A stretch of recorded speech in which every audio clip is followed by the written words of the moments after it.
If you do not like how democracy works in this country, then you are free to leave the Philippines. Get the out.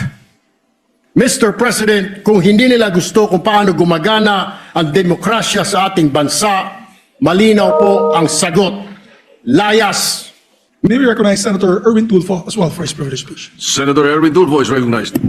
Thank you, Mr. President. Mr. President, I rise today in defense of dignity, our national dignity.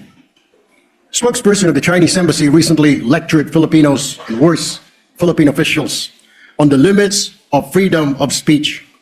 We are told that criticizing a foreign head of state is completely unacceptable. Well, let me say this then, Mr. President.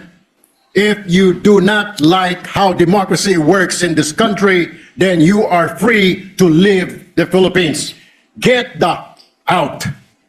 Mr. President, kung hindi nila gusto kung paano gumagana ang demokrasya sa ating bansa, malinaw po ang sagot. Layas. This is our house. Hindi sila ang boss natin at tayo ay mga tau-tauhan lang nila. To the Chinese embassy officials, you do not have the moral authority to lecture Filipinos about freedom of speech. Because freedom of speech does not exist in your country. It is not practiced, it is not protected, it is punished. So do not export censorship to a nation that fought, bled, and died to be free. And another recent statement coming from the Chinese government threatening our officials of, quote, paying the price for making provocations and confusing right from wrong, unquote, pertaining to our claims at the West Philippine Sea. What is truly unacceptable is a foreign government acting as if it can police Filipino speech, intimidate Filipino officials, or shame Filipino into silence. Mr. President, our government officials spoke only the truth. They defended our sovereignty. They spoke as public servants of a democratic republic. They are correct, and the Chinese government is wrong.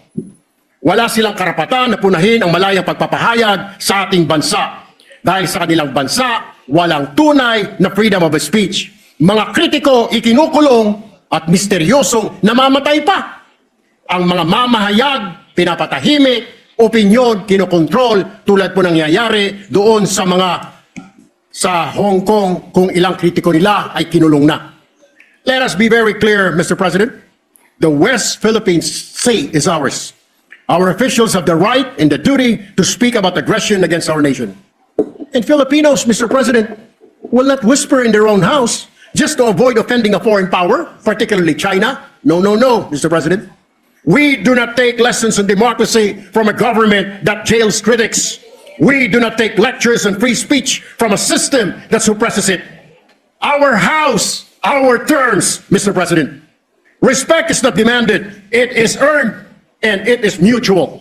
If you want respect from Filipinos, then respect our Constitution. Respect our officials, respect our freedom of speech, and respect the simple truth that this is not your country. Mr. President, the Filipino people are not afraid, we are not silent, and we will not be bullied, politely or otherwise. Thank you, Mr. President. Maraming salamat. Maraming salamat at magandang hapon sa ating lahat. Thank you, Senator Tulfo. Majority Leader. May I ask for a minute?